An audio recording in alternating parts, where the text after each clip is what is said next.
Fellas, welcome back to the Front Row Dads podcast. I'm your host, John Vroman. This is the show for family men with businesses, not businessmen with families.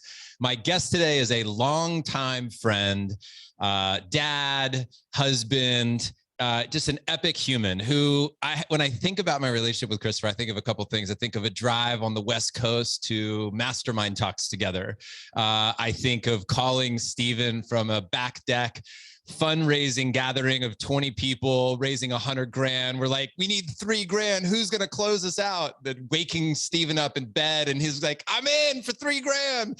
I think about times in New Orleans with Steven, having epic dinners and just an absolute blast. And then some deep conversations, like the one we were just having before hitting record here. And I'm like, we need to start recording this because this is awesome.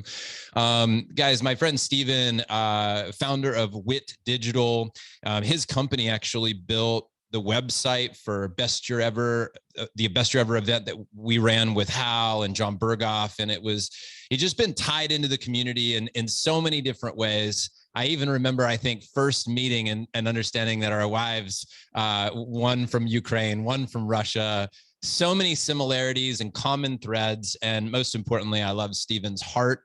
He's just is a great human. And so I'm excited to talk about fatherhood with him today. Before we begin the interview, though, I do want to let you guys know our next Business Evolution Summit is coming up. If you want more info on that, just go to frontrowdads.com. And also our December event is live now. You can get tickets. We're selling tickets every day. They're caps at 150 guys. So if you want to go and explore fatherhood and marriage and business and wealth and health and emotions, then that event is for you. It's going to be an incredible group of people, businessmen, entrepreneurs, hard-charging, high-performing people who want to continually level up. They're probably doing great in many areas, but yet they have some blind spots, which leads me into my first question, which is, Steven, dude, what blind spots do you have in life, and what are you doing about it? Oh my gosh, man. I mean, should I tell the story that led up to blind spots? Yeah, dude. Oh Take it wherever you want, man. Open up. Awesome, man. Well, yeah, dude, thanks for having me on, and thanks for getting to catch up. And hey, you forgot one of our best memories ever together that I'll never be able to forget because it's solidified in pictures all over my house with my wife in a beautiful white dress and me wearing a suit. Because John was also the person that officiated our wedding in Cabo in 2017. So I didn't want to brag, man. Yeah. Watch out. Now people are going to be hitting you up. They're like, oh, dude, can you do my wedding? That's right. So blind spots. Oh, okay. So here's the story behind blind spots that John and I started talking about a minute ago. So not too long ago, my wife and I had this little spat, this little fight. And I went and had a couple glasses of wine, and I was like doing something in the yard. I was just doing yard work or something. I don't remember what it was. And I got to thinking, I was like, man, if I'm really as committed as I say I am to personal growth and learning and growing and being a better husband and being a better father and being a better, founder of a business and all that stuff, and just truly trying to live a more fulfilled, less stressed life, then what if I went back and watched our fight? Because it happened by the front door where there's like a camera, and I'm like, everything inside me, like my, the ego voice and the voice in my head was like, dude, don't you dare do that. You should never do that. Then you're just going to find out reasons why you were even more right. And then that's not fair to Katie. And I was like, well, I typically don't believe the voice in my head because it's always, most of the time it's wrong. So I was like, all right, that means I'm going to do it. So, I grabbed my glass of wine and sat down. I was like, let's do this thing. And, it was only a couple minutes, and I watched this fight.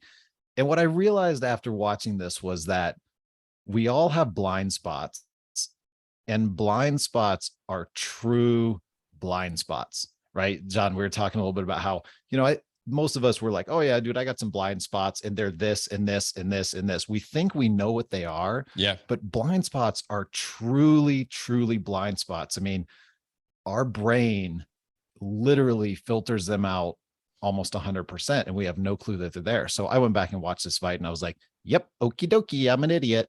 And I just realized these things that I would do or say in that moment that just like, I was just blank.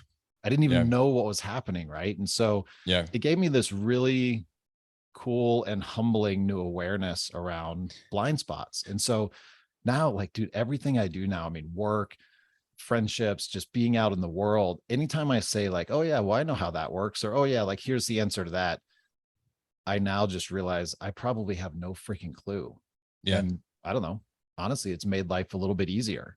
I don't have to be right or think that I'm right near as much. And I can be more open to say, okay, well, I don't know. What do you think about this? Yeah. But Yeah. Well, as soon as you say that, what comes to mind is years ago, and I've shared this on the podcast before, but I was having a lunch with Tim Nikolai when I first moved to Austin. So this is like 6 years ago, maybe. And Tim, I asked him, what makes a great friend? And one of his answers was, they help you to understand, or they reveal blind spots. That comes up. And the second one is a time when I was at the dinner table with Tiger, and he had said something, and I my response was like, no, you can't do that. And he goes, but you just said at the beginning of dinner that I could. I was like, I absolutely did not. And he goes, you did. And I go, Tiger, I'm certain of the words that come out of my mouth, and I'm certain that I didn't say it. And he looks up at the wall and he goes, is that camera recording? And I went, yes. And he goes, can we look at the video? And I was like, well, you bet we can. And I'll show you where I didn't say it. And we went back and we watched the beginning of dinner. And he said something like, after dinner, can I watch a movie? And I was like, yes, you can. And that was the whole argument, right? It was like, I was like, I stand corrected. I completely answered that question, completely not present, just my words were coming out of my mouth. I did not remember that I had said it, but he remembered that the video would catch the truth. And I remember feeling, how often does that happen to me in my life, where I am certain that this is what happened in a conversation, and it's not what happened, because I'm either unconsciously walking through life, unaware, of what I'm thinking, what I'm feeling, what I'm doing. Yeah, but if it's like, what would the camera catch? That's a really interesting question. Yeah. What would the camera catch? Dude, that's so funny that you did pretty much the exact same thing and had a very similar result, right? Yeah. And here's like the next interesting part about it, right? So you can have a reaction of basically one or two ways after you do something like this. And it's either you're pissed off and you're angry and then you hide it again. Yeah. Right. You're like, you come up with all the excuses of, oh, well, that's not really what I meant, and that blah, blah. Right. And you completely lie to yourself, or you just realize that the older we get and the wiser we get, we don't really know that much. And that's just okay. Yeah. Do you get triggered? Yeah. What triggers you? What triggers you? I mean, at home, what triggers me is, there's certain things that Katie will say or kind of say almost that she's right in a moment. And I'm like, oh, and I'll catch myself. And what I've learned now is that I've gotten more in touch with my physical body. And so I'll notice things happening, right? Because a lot of times when we get triggered, we don't know we're triggered, right? It's a blind spot. And so now I've started to notice more of my physical body. So I'll notice like, tension in my jaw, or I'll notice like certain fingers moving, or I'll notice like a weird little like, I'm just like, I'm not breathing. I'm breathing out of my mouth.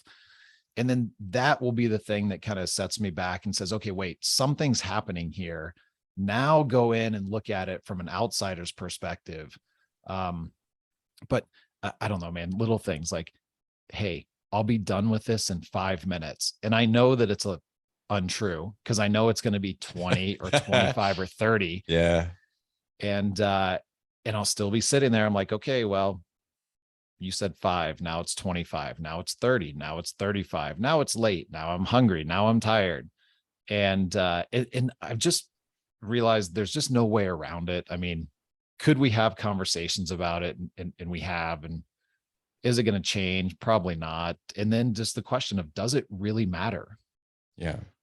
Do you find that, do you try to change Katie? I used to a lot more than I do now. Now, because look, here's like my whole thing in life right now and lately, especially after the last 2 years with all the craziness and uncertainty, is just, would I rather be right or would I rather be happy? Yeah. And it's just like, look, this is just life, man. Like, fulfillment comes in every single moment, and stress really only gets created in the mind, right? The stress and frustration all comes from the mind wishing that something did or didn't happen in the past, or thinking about something that may or may not happen in the future. So it just, I don't know, it just doesn't, it seems silly when you look at it from that perspective. But yeah, I try to, dude, I mean, going back to like our early days, like 8-10 years ago, when I try to coach her and use some NLP and, and it would work. Right. And I was like, yeah, look at me go. And, she was probably doing the exact same thing. But now I'm just like, who cares? Yeah. Right. Like, who cares if you're late? I mean, if it's important, I just tell her, I'm like, hey, this is really important to me, and I really want to leave at this time. Yeah. And I make sure that like we have eye connection and she's hearing me. And she's always good when it's something like that. Yeah. What have you needed to learn to accept in yourself, or in others, whether it's, in your marriage or somewhere else, but where have you learned acceptance? I had a kid. Every day is acceptance. Dude, I've learned acceptance everywhere. I mean, and I think I got this from Eckhart Tolle. There's only three ways basically that you can, there's three ways that you want to learn to deal with the present moment. And that's acceptance. If the only thing you can do is simply accept the present moment for what it is, that's great. And then the other is enthusiasm and excitement. Mm-hmm. So just approach every single present moment with one of those. And if I'm not feeling one of those in the present moment, then I'll take a step back, get present again, and just say, okay, cool. This moment is happening like it is. I'm going to bring acceptance to it, because then you get rid of so much stress and frustration. Yeah. Yeah, totally. When you think about being a dad, tell us about that journey for you so far, man. Like, how would you sum it up? What's the ride been like up until this point? So, you know how the universe always gives you the test that you need? Yes. Yes. That is how I would sum up being a new dad. And depending on how you approach it and how much acceptance you bring to it and how present you can be, that's when you get the reward from it, the feeling of connection and love. And, some little thing looking back at you, like, you're my whole world. And I'm like, whoa, that's a lot. Like, you sure there's not anybody else around here that you can look at like that? I'm like, okay, cool. I got it. Yeah. Where do you feel that you've been winning as a dad? What have you done that if you look back, hey, I really stepped up here. I know I did good work. So 2 years ago, or 2.5 years ago, I built a leadership team at Wit, and I stepped away in January of 2020. And so basically I kind of quit working. I did some leadership meetings and stuff like that. It's good timing. Out, but yeah, I know. Right. I know. And I didn't step back in when COVID hit. But part of that was, I had a lot of free time. And so I got to spend a huge amount of time with Mila the first year of her life, which I don't think a lot of dads get to do that. And I also think that women have certain hormones for a reason, and men do not have them, because there's points where I'm like, how do you deal with this all day? Like, how is this fun for you in certain moments? But I think that was a really cool thing that we got to do together. And, Mila treats me kind of just like she does Katie. Like, she has times where she wants to come to me. She wants to hang out with me, because I think that we got to spend that much time together. So I think I may have gotten fast tracked a little bit in the whole, like, being a dad thing, because I was forced to spend, we could talk about why I was kind of forced to spend so much time with her on top of that. But I'm grateful for those times. I think I did a good job of learning quickly. I feel like you went off social media too, like just the updates stopped coming in. Is that all intentional? And why? Yeah, it was intentional. So when I took time starting in January of 2020, I wanted to learn more about kind of who I was and what fulfillment was, and just how to live a life of less stress. Like, really take a step back and just say, okay, get connected with myself and make some decisions for myself. Because I mean, even following really great people on social media, it's still mostly opinions, right? And it's really easy to get caught up in the whole comparison game. And even if I'm comparing with like you, Berghoff, Hal, really good people, there's still a comparison game, and there's still a lot of noise there that can inhibit someone getting to know themselves and really truly making decisions for themselves. And so that was a big part of why I did it. And we had, Katie's, this, but Katie's mom was sick with brain cancer. And so we also spent a lot of time back and forth between Colorado and Florida, having a new kid. Like, there was just a lot of other things going on. And I was like, I would sit down to post something on Facebook. I was like, nothing's coming to me. And then it got to where I was actually resenting it. And then I was frustrated about it. And I was trying to kind of keep up a little bit of a podcast and a little bit of a social presence. And I'm like, dude, why am I doing this? I was like, I'm not getting any fulfillment or connection from any of this stuff. So I was just like, screw it, I'm off. Maybe I'll come back on in a little while. And I don't know, it's been 2 years. And so what's been the results of that experiment for you? It's just felt good. Like, I'll log in every once in a while to Facebook. I'm like, hey, maybe I'll post something today. I log in and I scroll for like 3 seconds and I'm like, hell no. And I just close it. Right.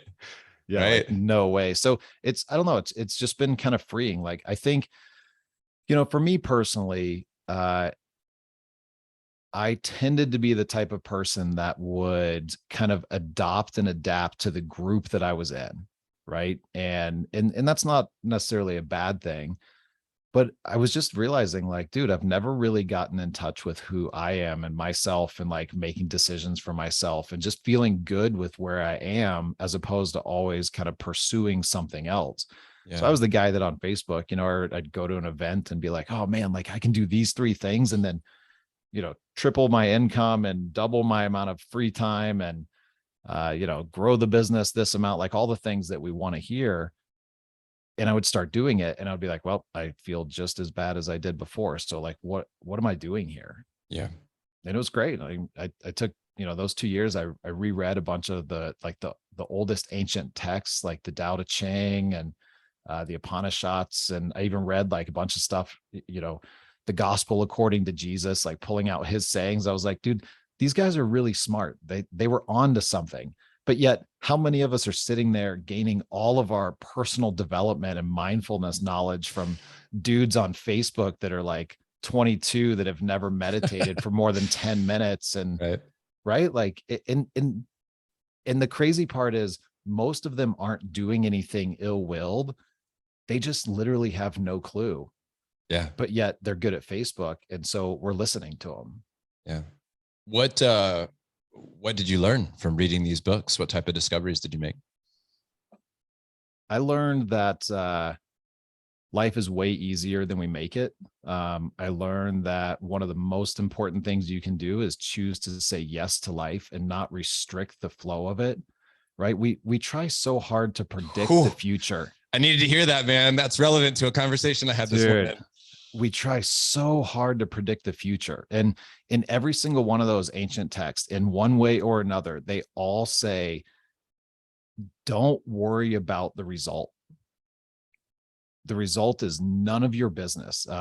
Buddha talks about it. It's none of our business. Right. And so, which is the exact opposite of what we're taught in business, yep. that the only thing that matters is the result, right? What's the KPI? What's the scorecard say? Wow. Well, and here's like, think about it this way, right? Because I struggled with this, and this one took me a while to really kind of find a way to grasp it. And so we're taught, okay, business, right? Entrepreneurship, business, whatever, even life, like pick your goal, pick where you want to go, and then reverse engineer it and do everything that you can in your power to never stop until you get to that goal. And so from that perspective, you can say, yeah, well, this is the way to achieve something. But here's what I actually learned. So we think with our little tiny pea brains and the whole, infiniteness of the entire universe. So we have the audacity to think that in our little tiny brain, we're going to be able to pick the one thing that's going to make us happy and fulfilled and excited and enjoy life, right? Where whatever that is, my company's going to do $1 million and I'm only going to take, I'm going to take 6 months off out of the year, right? We think, oh man, I got it. I got my goal. And, what's my why and all this kind of stuff, but I got my goal. And I took a step back and realized, like, how many times did I hit my goal and I felt just the same as I did the day before that I had hit it. And I was like, all right, well, that's interesting. So, so we have the audacity to think that we can actually pick what's going to make us feel a certain way. Well, if you reverse engineer it and just say, look, I want to feel amazing. I want to feel connected. I want to feel fulfilled. I want to feel a very minimal amount of like bad stress in our life, and kind of use your intuition to go in a direction a little bit and then let life unfold in front of you.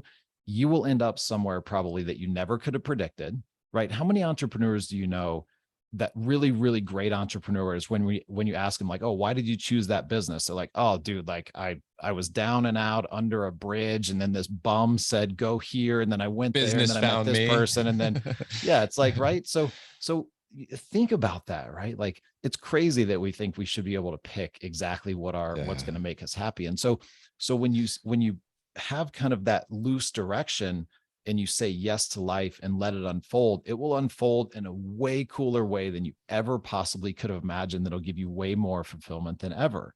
And as far as like not being focused on the result, what we need to do is we need to just be present in the things that we're doing today. So whether that's writing an email, whether that's giving a presentation, hell, whether it's having a conversation with a friend, do your best that you possibly can in this moment with this thing, and then let the magic of the universe take over what's going to come next. I'm not saying don't plan anything, right? But you get the gist of what I'm saying. Like, we've got to let go a little bit more and let life do these really cool things and make these really cool connections for us. I had an event a couple of weeks ago, and my two takeaways were both let go and hold on. And it was very interesting. Day one, the message was let go. Day two, the message was hold on. And how I felt about that, or how I can articulate how those two work in synergy with each other, is I looked at it like my relationship with Tatiana. There's so many things that I try to control about our marriage or her or our life. And I need, and I would benefit tremendously from just releasing attachment, right? What does it mean to be fully committed and yet totally unattached to the outcome, which is essentially what I hear you saying, of just, falling into the flow, and it will guide you. It will take you if you are in that space of being in flow, is what I would see it as. So when I'm with Tatiana and I hold on, that's like giving her a hug. So I hold her, right? And I'm fully like embracing her and holding her, present with her.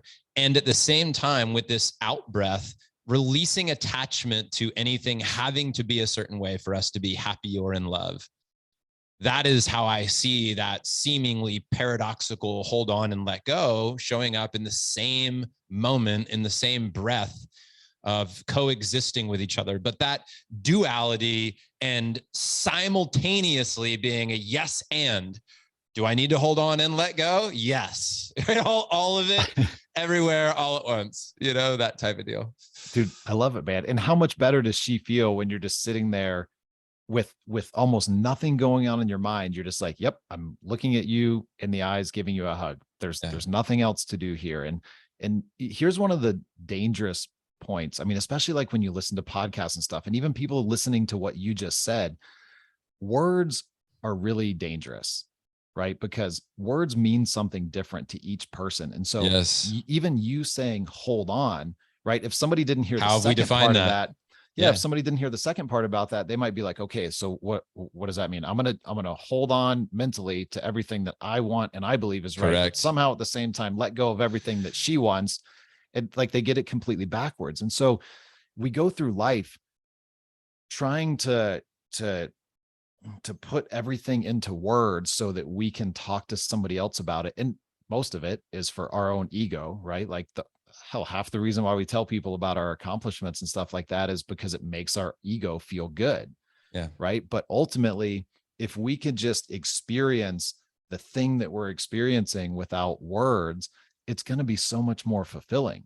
So we got to be careful, like when we're listening to and yes, and listening to like who are you actually paying attention to, and take a step back and use your intuition and your gut to like, dude, now when I listen to people or when I go to a conference and hear a speaker, like I'll close my eyes and I'll just lean into like my heart and just kind of feel, okay, do I feel good and open and easy? Great. Then I'm going to listen with a little bit more of an open mind. But a lot of times I'll feel really closed off and I'm like, ooh, this just isn't, I'm not vibing with it. Like their intentions are a little bit off or something. And I don't even try to figure out exactly what it is, because that's mass judgment. They could be saying exactly what somebody else needs in the room, but it's just not what I need right now.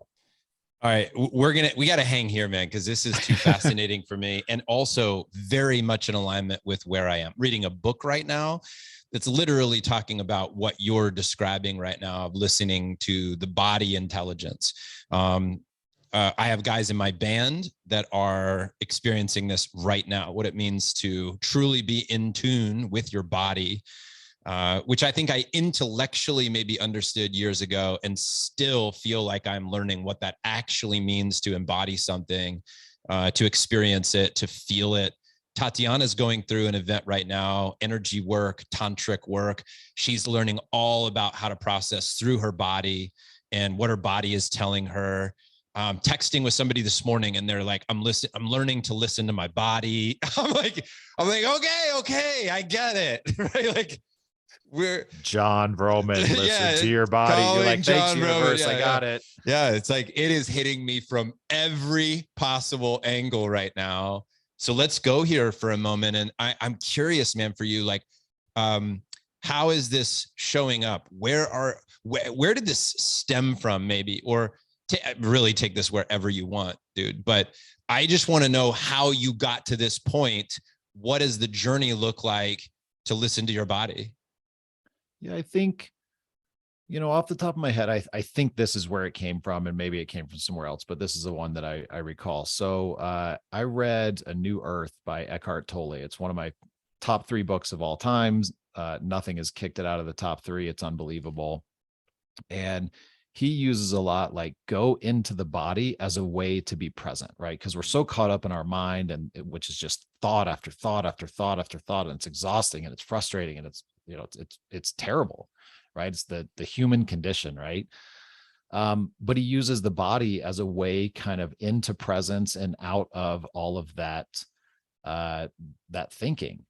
And so that's kind of where it started for me. And I just started, like, when I would catch myself thinking or frustrated, I would just be like, oh, let me feel my big toe.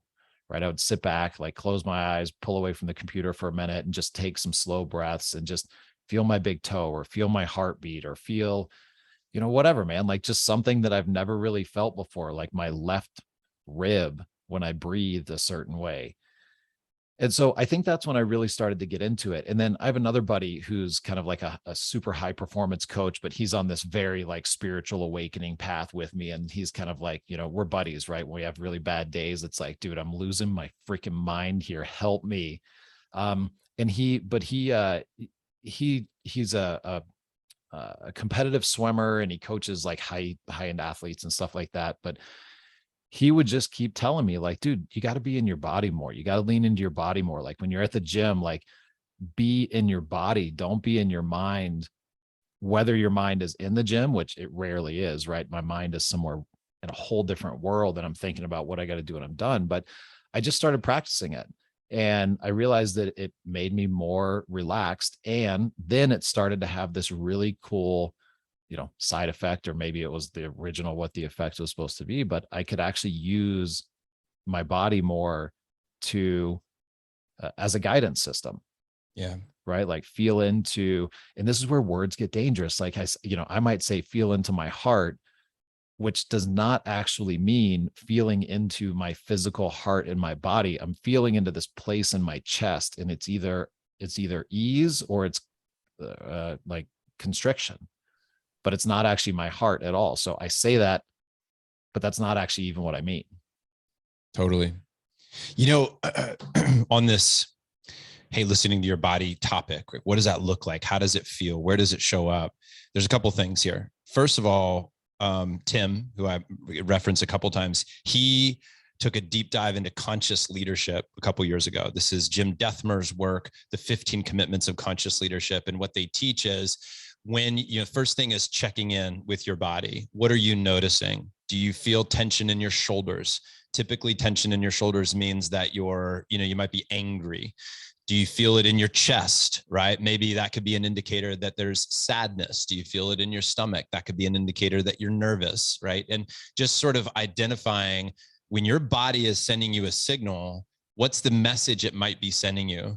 Okay, if you feel it in your shoulders and you're angry, well, what is that anger trying to teach you? Let your triggers, let your body teach you something. But so many times we get into our head where we're maybe even trying to replicate what somebody else taught us. Okay, if you get in a situation with your wife, you're going to follow these 4 steps, and you're trying to do the 4 steps intellectually, but you're completely not listening to the messages that your body is sending you, right? Yeah. And then the other one that shows up for me is when I'm listening to my body lately. I used to watch TV and work at the same time. Did you ever do that, by the way? Like I didn't, but Katie does it. And I sit there and watch, and I'm like, nothing good can be coming. How does she do that? Yeah. I had a buddy years ago, so he would come over and I would be working and I'd have a movie on in the background. And it's really funny because I'd feel like I was accomplishing 2 things. Like I was watching that movie and relaxing and getting work done. But I'd never know what happened in the movie. In fact, I couldn't even remember if I really watched the movie. I think I was just using it as like an energy boost, maybe an adrenaline boost. I used to love to watch action movies when I was working because I feel like somehow the sound and the noise and the energy and I'd look up and my adrenaline would get pumped, and then I go back to writing an email or something. And lately, I got into a habit of doing that. And so recently I put on a movie when I was like, all right, I got to bang out some emails. I'm just going to watch a movie while I do it. And it was like an action movie. And I could tell my whole nervous system hated it, hated every sound and the frantic changing of the scenes and all this stuff, and like not knowing what was really going on in the movie. It bothered me like it never bothered me before. And I'm grateful at this point that I had the awareness of that, and then the intention to turn it off and say, well, if that worked for me in the past, it definitely does not work for me anymore. I no longer want to do that. I no longer want that to be my habit that I've been, in some ways mindlessly using to get through email or whatever it would be. Like maybe I just need to have less email, or maybe I need to figure out how to not have so many tasks I don't want to do that I think I need a movie to get me through it. Well, we're so used to being overstimulated, right? Yeah. Like we get overstimulated in life, and then what do? We need more stimulation, right? I mean, think about a movie, 20 years ago, 25 years ago in the movie theater. It's like, there's like some explosions and stuff, and it's kind of loud, and it was cool that you had like a subwoofer, right? It would shake, I don't know all the technology, but it would kind of shake the seat, and you're like, whoa. Now, like, dude, I went and saw Minions a couple days ago, and when you really take a step back and think about it, it was almost like I was watching Top Gun, because it's so loud, and it's this, and it's dancing, and it's bass, and it's just crazy stimulation, the difference. And so it's just got to be more and more and more. And then next, we're going to have virtual reality, and, you're going to stand on a speaker, and it's going to like vibrate you until your bones fall off. Like, right. We're just so programmed to keep having more and more and more overstimulation. And so for a little while, when you stop doing that, it feels weird and it feels uncomfortable. And our mind tells us, the ego is like, oh, dude, you better turn on that TV to rock through these emails. Right. And so sometimes it's just even a little reset. Sometimes it just might take a month or two of doing things different and just be like, okay, no, like 100%. Nothing's really wrong. It's just different. Feels a little weird. I'm just going to roll with it. Dude, and even noticing it in my kids' bodies. Like an example would be Ocean, who is 7 right now. And when we introduced screens, because we thought it would be fun for him to do this video game, and there's a good argument for video games, right? Hand-eye coordination, problem solving. You have all these good arguments for, right, why you might do it. And then sometimes you're just so busy or so exhausted, or you're like, if I don't put on a movie, I'm going to kill you, right? Like it just might be that type of situation. But when we paid attention to Ocean on screens and then Ocean off screens, it was a very different child. He could not regulate his emotional being when he was on screens. He would freak out about the food, the leaving the house. Like, it would be a massive explosion of emotion. He wouldn't know how to play. He's like, I don't know what to do. I don't know. I was like, play, build, do art, create something, go, right? Like, do whatever, right? Set up targets, shoot them down with a Nerf gun. I don't know, like, just play, be creative. And he didn't know how to do it when he was on screens. And then we went completely screen free. Last summer, we did a screen free summer. And then he went to a school where they don't do screens. I mean, it was like literally one movie a week type of deal. We'd do a family movie or something like that. Massively different child, regulated in his body, did not panic as much, did not melt down as much. Like, it was noticing his body, which in his mind, like, he doesn't have I can control myself. I know that, like, he's like an adult who's like, I'm not going to totally freak out because people are watching. He would just like, his body would just act. And that was a really enlightening thing for me to see. Scary too. Dude, it's crazy. Like, in our mind tells us all the excuses of why it's okay. Right. Like, oh, it's okay to watch movies. Oh, it's okay to watch TV. I can watch TV. I know what I'm doing. I'm conscious, right? Going all the way back to the beginning, blind spots. Yeah. Dude, you have no freaking clue what's actually happening, right? But we have so many excuses. I mean, take drinking, for example, right? Before you know it, I call these accidental habits. One night you have half a glass of wine. Next night, maybe nothing. Next night, maybe you have a glass. Then the next night, maybe you have another glass, and then, then you have a bad day at work. And then before you know it, you're up to 2 glasses. And then before you know it, you blink and it's like 2 months down the road. And you're like, how did I start drinking a bottle of wine every night? Right. It's an accidental habit. I've been there. And then you tell yourself all the things. Well, it's okay. Like, it's red wine. It's good for you. It's good for your heart. Right. Like, it's crazy, the stuff that we can talk ourselves into. But when you start, like, take it back to the body, right? When you start to really get in tune with your body or your intuition, and you're honest with yourself without worrying about what the answer is, we know, like, dude, it's not good to drink a bottle of wine every single night. Yeah. Right. Yeah. Dude, well, my story was that I would then start figuring out creative ways so that I could drink, but it wouldn't be my decision. Like, if it was a Tuesday and I couldn't come up with a good reason to drink, I would say, we should have so-and-so over for dinner. And then, of course, when so-and-so comes over for dinner, you have to say, would you like a drink? And then the minute they say yes, you're like, thank God they wanted to drink. We'll drink together. Dude, it's crazy. Yeah. It's crazy, man. I started doing this thing where I would say out loud what the truth was. So, for example, if I would go home and I would, like, get a bottle of wine and get a glass, and I would, instead of just, like, mindlessly pouring it, I would sit it in front of me, and I never did this when anybody else was around, but I would say, I am drinking this wine right now because I had a slightly stressful day, and I'm refusing to face it head on and just deal with it and let myself process it. And I'm going to use this as a crutch. God. And so I would sit there for a minute, and I would be like, okay, I'm pretty embarrassed about myself. And I would just sit there, and I would be like, okay, cool. I'm going to lean into this emotion and process through it way faster. And then you feel way better. And then if I could honestly say, hey, I'm going to have this glass of wine right now because I freaking want a glass of wine, and it's going to taste good, and I'm going to sit outside, and it's going to make me a little loopy, and it's going to be entertaining, then I would do it.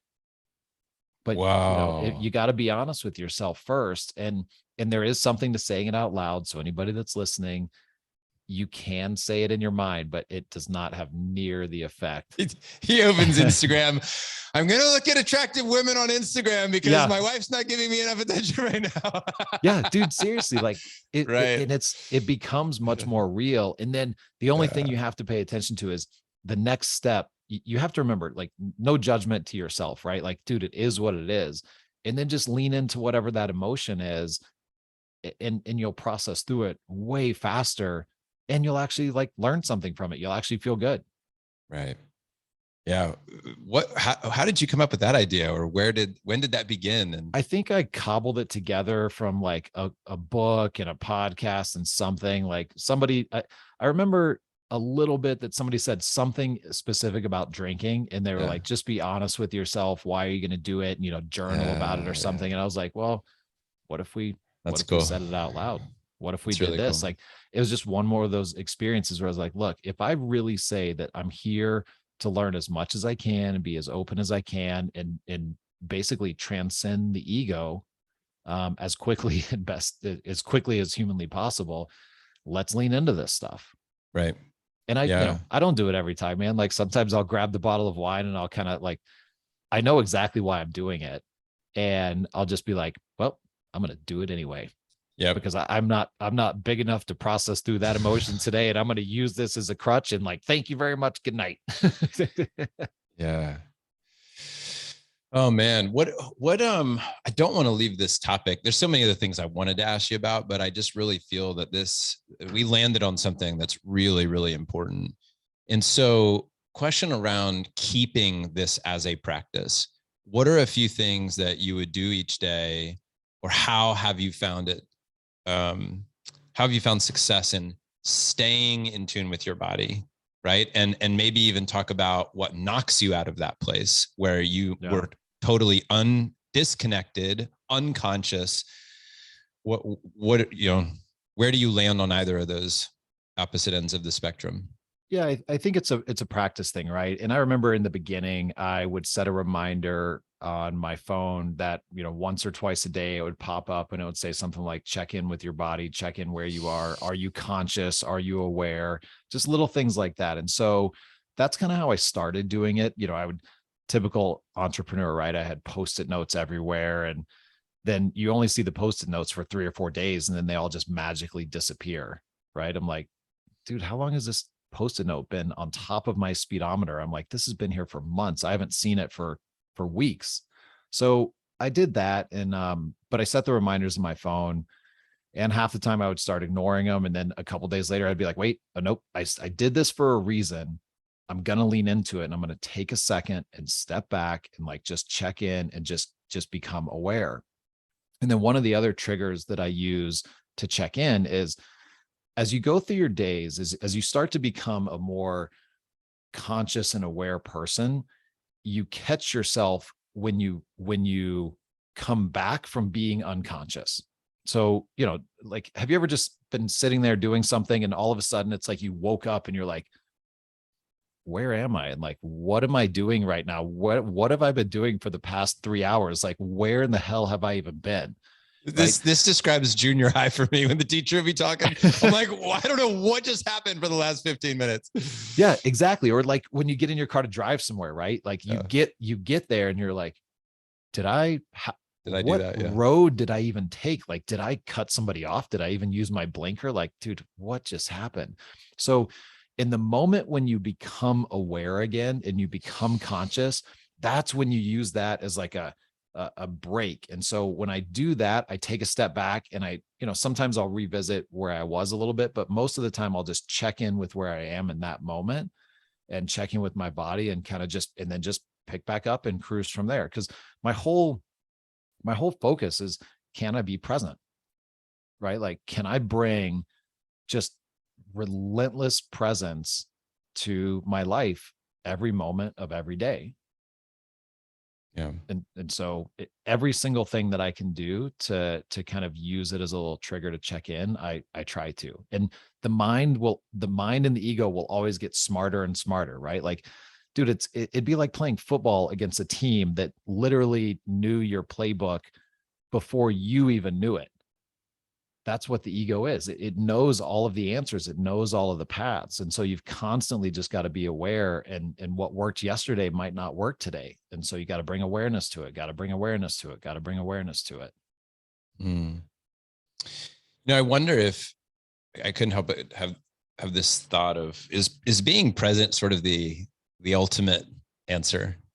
Yeah. You know, it's like if everything comes back to this, and maybe that the reason that it feels like it's the ultimate answer of being present is because we are then connected to ourselves, to our environment. We are connected. And most of the pain that we experience in the world is that of disconnection from other humans, right? If we're disconnected from the planet, we trash it. If we are disconnected from a human, it can hurt them, it can poke at them. But that the opposite of that would be togetherness, oneness, and connected. When you are connected, you are then recognizing your integral part of this universe, right? And that comes by being present. And there's definitely enough evidence now, having done this with dads for 6 years, who are businessmen, who are very successful, that the number one thing that keeps them from being a great dad is being distracted. Mm-hmm. And the number one thing that they do when they're winning is being present. Yep. It's that. Yeah. That sums up 6 years of investigation, survey, podcasting, all of it. It's interesting because that's really what we've talked about this entire call. The things that distract us, like social media, as an example, right? And takes us out of our body, out of the moment, away from this person that we're with, this child, this spouse, right? Our businesses, when we're really disconnected. But when we are plugged and present, and we are feeling into it with our being, we then can also be better in responding to our environment with what it needs, because we're so dialed in. When a parent goes, I don't know what my kid needs, it's usually a sign of disconnection. Because when they're truly connected to their child or their family or their spouse, they know what that family needs because you are dialed in. Yeah. Yeah. You mean that we don't need to read 15 blogs about about how to do the best sleep schedule for your child? You mean like we might actually innately know that because we've been programmed with it from the very beginning? Wow, what an interesting thought, right? Like it's all just the mind and the ego that tries to tell us, oh, like I got to be better at my kid's sleep schedule than everybody else, or like, oh, I got to get a better sleep schedule so that I selfishly can have more free time or more downtime or more less stressful time or whatever it is. Like, dude, you nailed it. Like we have literally all the answers, and they come to us in the present moment when we're not distracted by everything else going on in our mind. Think about where do your best ideas come? Shower, driving, right? Like the solution to the biggest problems comes when you're not thinking about the problem. Yeah. Right? Because if you're so full, if your mind is so full and you're so distracted that there's no room for anything amazing to come up through space, then it can never come through. Like that's the other message I've been getting. Yeah. Everywhere. And it's weird, right? Like, okay, like then we try to think about it. Great. Okay. How do I do space? Okay, what does that mean? Like I just sit and stare at the wall? Should I think about something? Should I not think about something? Should I journal? Because technically even journaling in some ways is distracting you from the present moment. Like, dude, I started writing these weird, because I journal. I've journaled for years, probably easily over 10 years. I mean, I have tons of journals. And I kept getting this weird message when I was journaling, because I never journaled about anything specific. It was just whatever came up. And sometimes it was 5 minutes, sometimes it was an hour. And this message kept coming up, like almost like I wasn't writing it. And it said, the thing that you're looking for by journaling and talking about is the thing that you're avoiding by journaling and trying to talk about it. Put the pen down and be present. There's nothing else you need to learn. There's nothing else you need to know. Just be present. And dude, I barely journal anymore. Now that could change, right? It ebbs and flows and stuff like that. But I don't know. It's challenging because it's way too easy and it's way too simple. And I think a lot of people don't know how to actually get the benefit from being present, right? Like if you can sit somewhere and be present with a kid, with a family member, I mean, hell, by yourself. I love being alone and just feeling fulfillment. Yeah. Yeah. It's amazing. Dude, like, and we go in these roundabout ways to get there. Like, okay, well, when my company is this size and when I can take 6 months of vacation and when I have $1 million in the bank, then I'll be happy. And, you know, I mean, dude, how many years have we heard that? And it's like in the last couple of years, it finally clicked for me. I was like, oh, I get it. Fulfillment truly comes from within. Mm-hmm. No thing in the outside world will ever make you happy. Yeah. Yeah. That's right. It might give you temporary pleasure for sure, but in some ways it'll just keep masking until you can no longer satiate that with a thing. You own 6 houses, you have millions, and you're like, okay, clearly this isn't working. And then maybe you get the message.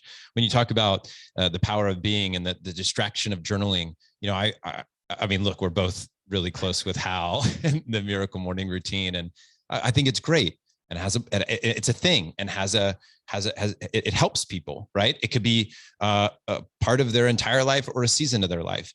But there was a moment when I remember waking up thinking, my challenge is going to be to do nothing, like literally for 10 minutes, only 10 minutes, to not do a single thing. And that was pure torture in the beginning, to wake up, sit on the couch and not do anything, not make a cup of coffee, not check email, not meditate, not journal, not stretch, not like literally do nothing, and see if you can do that for 10 days, right? Like 10 minutes for 10 days, wake up and just sit there and don't do anything. Don't follow a program or a protocol or just try to do nothing. It was liberating. It was amazing. And what I found was that by not trying to do Wim Hof breathing or this or that, it was literally saying, I'm going to attempt to just be here. And then if something comes up, great, but not even be attached to anything coming up, but to almost just notice without the attempt of trying to notice. Does that make sense? Like you can do noticing meditations, like see, hear, feel. What am I seeing? What am I hearing? What am I feeling? That's still a process. And I thought, I'm going to attempt to only be in my body without doing anything and see what that potentially could feel like, or what would happen if that were to occur. And how long did you do that for? I don't remember. Until I probably went back into unconsciousness around that, or because I don't remember coming out of it. I remember doing it for a while. I also remember doing it with Ocean, where I said, for the first 10 minutes of the day when he comes down, I'm going to hold him and rub his back for as long as he'll stay on me. And that will be the indicator when we're done, was when he gets up. But I'm gonna hold him and then tickle his back until he decides we're done. And that was also a great meditation for me. And I recognize how busy I want to be. I'm like, oh, my value is in doing something productive, or so it would feel to me, that was productive. Like, let's get going. Let's get you in the shower. Let's get breakfast going. Let's move this thing, versus just breathing with my son, seeing if I can match his breath or his matching mine, and just like noticing your child. Like, do you notice your child? Do you notice if there was a spot that showed up on their body, as an example, like a new mole or whatever? Would you notice it? Do you notice if they're right or left-handed? Do you notice that they have tendencies, that they tend to do things in the morning or the afternoon, or just before they eat, they do this? Or like you said, do they wiggle their finger when they tell a lie? Do they, whatever it is, right? Do their ears move when they talk? How many times do they blink? Do they blink a lot? Do they, right? Do we genuinely binge watch our children, in a sense, and not that there aren't other things to do, because look, these are privileged activities too, in some way. If you're fighting to put food on the table and I'm telling you that you got to sit around and stare at your child, you're like, there's something in opposition here, which I get. But these are seasons of life, and you have to take, again, because words are dangerous, like we've said before, you have to take what we're saying and apply it to your own personal circumstances and the context of your life. And there is no prescription for everybody that's going to work, but these are all possibilities and explorations and curiosities about how to live our lives. Yeah, dude, I love that you did that. That's so awesome. And I'll watch Mila. I'll just watch her interact with the world. Yeah. And what I try to do is I try to not name it. Not like, oh, she's doing this and now she's thinking this and now she's going to go over here and now she wishes this would do this. Like, can you just sit back and watch something happen without naming it? Like, can you literally go outside and experience a tree without your mind saying, oh, that's a pine tree, and oh, I bet it's about 50 years old. can you just experience the living essence and the being, and that's it.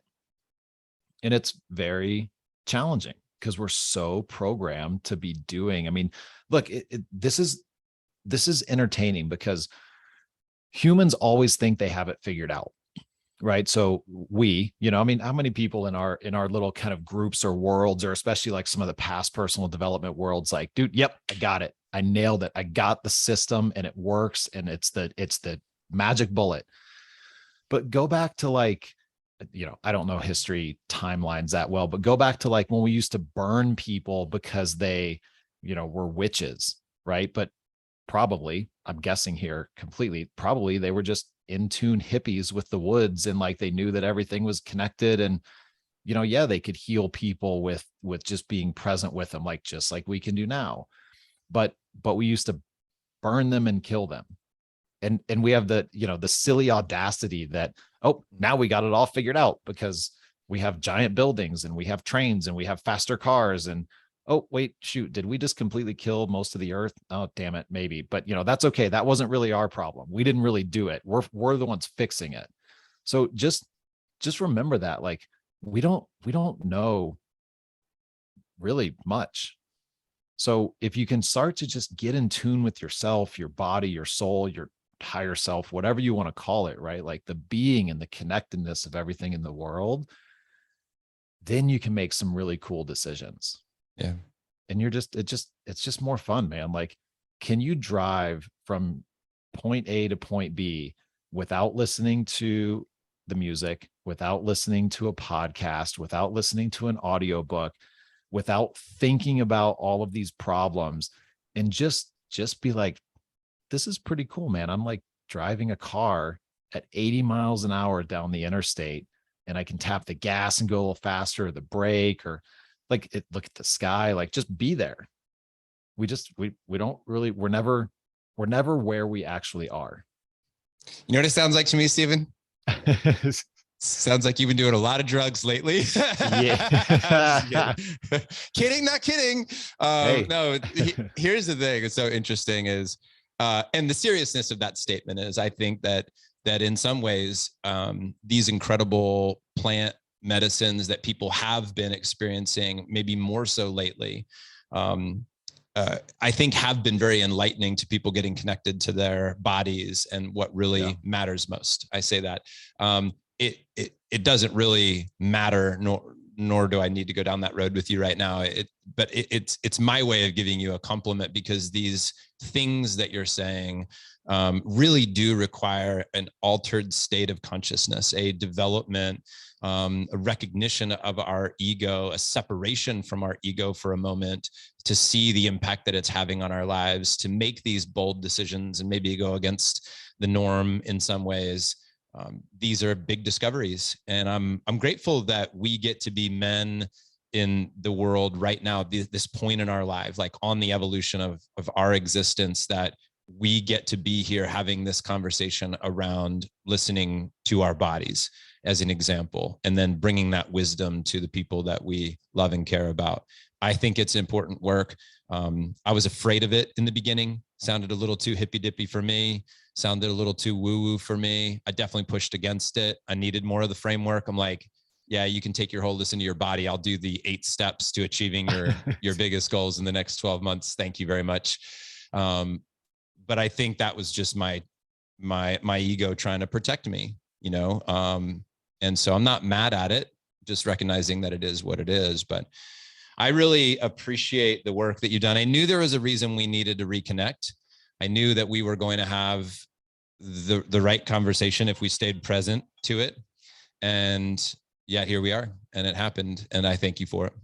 I love it, man. I love it, dude. Yeah. Thanks for having me on, man. Thanks for everything that you're doing. And like, just remember, like, life is not that complex. Like, there's nothing to solve. Like, there's no major issues. Like, most of them are all made up in our heads, man. Like, that's where all the frustration comes from and stuff. And some of my greatest business mentors, that one has sold a company for close to 10 billion. And he always talks about harmony and peace and going with the flow of life, and like just not getting in its way. And it took a lot to embrace that, because it's like, well, if I don't make something happen, it's not going to happen. Right. But ultimately I just found that just creates more stress and more frustration. So I think Michael Singer did a great job of unpacking this idea of surrendering in his books.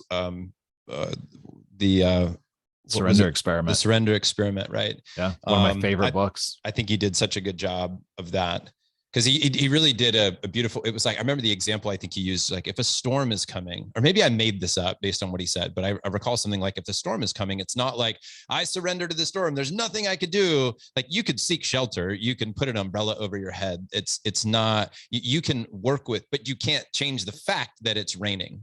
You're surrendering to the fact that it's raining. You can't, not changing that, but you can do things in the world to work with what's presented to you. He built an incredible business. He bought land. He built a center. Those required actions for him to take, but he also had this faith and this vision, and he knew that the land would appear in the way that it did, and it did create it. The universe handed him some gifts along the way, and he had to be ready to say yes when it was handed to him. He still had to sign the paper. He still had to pony up the cash. He still built a business and hired people and did all those things. And he was very much in flow with what was. And that, I think, is the genius of being in those two places. It's a yes and. Yeah, it's okay to take action. Right. It's called, I think he calls it inspired action, or I don't know, maybe I pulled that from somewhere, but it's okay to take action, right? And people are like, oh, well, if I'm going to be if I'm just going to meditate and be present, then I should go be a monk. Well, look, some people are called to being a monk, and that's okay. But are you called? Are you actually in tune with yourself enough to know that are you being called to be a monk, or are you being called to work 20 hours a day and like crush some projects here in the physical plane of reality? Neither one is good or bad or anything. It's just, are you present when you're doing the thing? And are you able to see the fulfillment in it? Are you able to enjoy it? And like, the universe will put together the plan of where you're going and who it's going to put in front of you and who you're going to impact and how you're going to impact them. Like, just follow it, man. Like I can't think of a better way, at least for me, to do it than just say yes to life. Like, dude, I got up this morning and I had something come up where a buddy needed some help, and dude, I'm integrating a new CEO into a business. Like, we're busy right now. And I was like, well, okay, what's the answer? What's the correct answer, right? From my gut. And the answer was yes, go, make the time happen. And I was like, oh, but I'm frustrated about it. And in that moment, I realized that was my trigger to like wake up. I'm frustrated about it. I was like, wait, what if something really cool is waiting for me where I'm going to meet him? What if I could be super pumped and excited about like where I'm going and that whole path to get there? And like, who knows? What if I bump into somebody new that has some crazy new giant business idea or some crazy new thing about awakening, or whatever, right?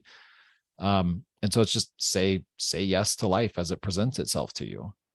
And that can be action or inaction. They're both great. That's right. Man, give Katie a hug from me.